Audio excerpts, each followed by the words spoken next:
साथियों नमस्कार, मैं ब्रजबिहारी शर्मा। आज हम जो अभी रीट की एग्ज़ाम हुई है, उसके ऊपर बात करेंगे। बाकी जो स्टूडेंट रीट की एग्ज़ाम देने के बाद डिमोटिव हो गए हैं या फिर हताश हो गए हैं, उनको वापस एक्टिव करने के लिए हम वीडियो में बात करेंगे। तो जहाँ तक मैंने देखा है, ये एग्ज़ाम रीट का मैंने भी दिया था, तो पेपर बिल्कुल सिलेबस के अकॉर्डिंग नहीं आया, जिस हिसाब से बच्चों ने तैयारी की थी या फिर जिस हिसाब से वो घर पे टेस्ट सीरीज़ दे रहे थे, उस हिसाब से पेपर का लेवल नहीं पूछा गया या फिर अनएक्सपेक्टेड किसी टॉपिक से सवाल ज़्यादा थे, किसी से सवाल ही नहीं थे। ऐसे कुछ कारण रहे या फिर एग्ज़ाम हॉल में अपने आप को ढंग से मेंटेन ना कर पाना, प्लस नेगेटिव मार्किंग पहली बार जुड़ी थी। इन सभी मुद्दों के कारण कई बच्चे जो पिछली बार अच्छा स्कोर कर रहे थे, जिनमें एक मैं भी शामिल हूँ, जो पिछली बार काफ़ी अच्छा स्कोर कर रहा था, लेकिन पेपर रद्द हो गया। उस कारण उसका दुःख प्लस नई तैयारी के साथ, नए जोश के साथ इस तैयारी की थी और कई बच्चों का इस बार का जो पेपर है, वो थोड़ा अच्छा नहीं गया और उनके कम नंबर बन रहे हैं, जिससे वे काफ़ी निराश हैं, हताश हैं और काफ़ी दिनों से इस परेशानी से गुज़र रहे हैं। मैं ऐसे बच्चों के लिए यही कहना चाहूँगा कि आप इस जंजाल से निकल कर एक नई शुरुआत कीजिए, क्योंकि आप देख लीजिए, इस साल बजट में 1 लाख भर्तियों की घोषणा हुई है, तो एक बड़ी फर्स्ट ग्रेड की भर्ती आने वाली है।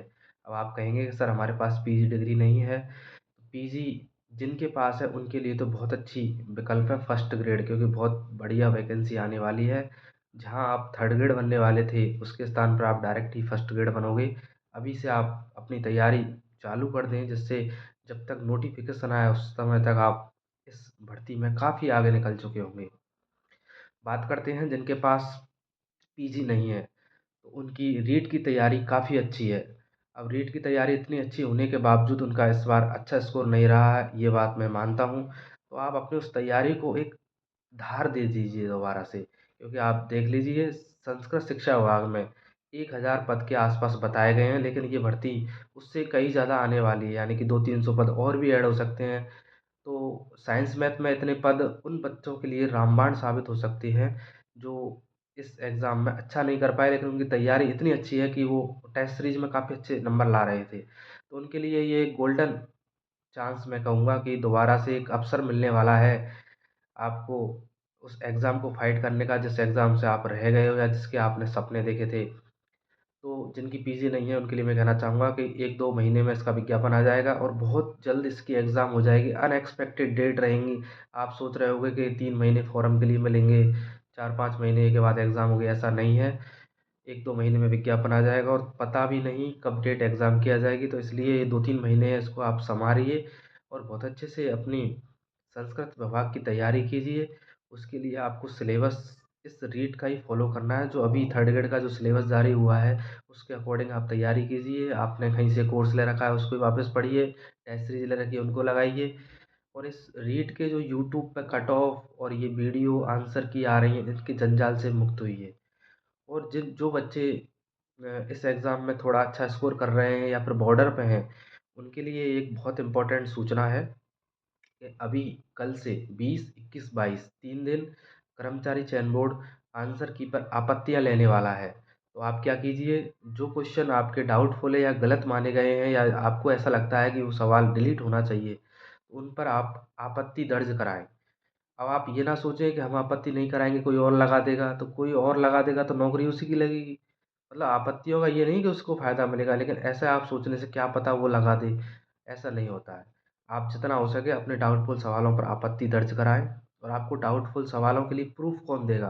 प्रूफ़ के लिए आप एक बार यूट्यूब पे जाएँ और जो भी डाउटफुल सवाल हैं, उसके बारे में ट्राई करेंगे, तो आपको कहीं न कहीं से प्रूफ़ की पीडीएफ मिल जाएगी। आप उस पीडीएफ को वहाँ लगा दें, फ़ॉर्म भर दें, ₹100 फ़ीस है। जितना हो सके, मैं ये नहीं कह रहा हूँ ज़्यादा से ज़्यादा, लेकिन जितना जो आपको ऐसा लगता है कि वास्तव में सवाल डिलीट होना चाहिए और इससे फ़ायदा होगा, इससे आपका नहीं सब बच्चों का फ़ायदा होगा, इसमें बोनस देने का चांस 1% से भी कम है। जहाँ तक संभावना है कि क्वेश्चन डिलीट होगा और डिलीट होगा तो जिसका सही था, उसको थोड़ा 1 नंबर का नुकसान हो सकता है, जिसका गलत था तो उसको नेगेटिव थोड़ा फ़ायदा हो सकता है। तो आप आपत्ति ज़्यादा से ज़्यादा लगाएँ, क्योंकि ये 3 दिन हैं, 3 दिन में आप आपत्ति लगा सकते हैं और एक अच्छी स्थिति में जो बॉर्डर पे हैं उनके लिए एक अच्छा विकल्प हो सकता है। बाकी कल 20 मार्च को उपेंद्र यादव के कार्यालय पे मीटिंग रखी गई है।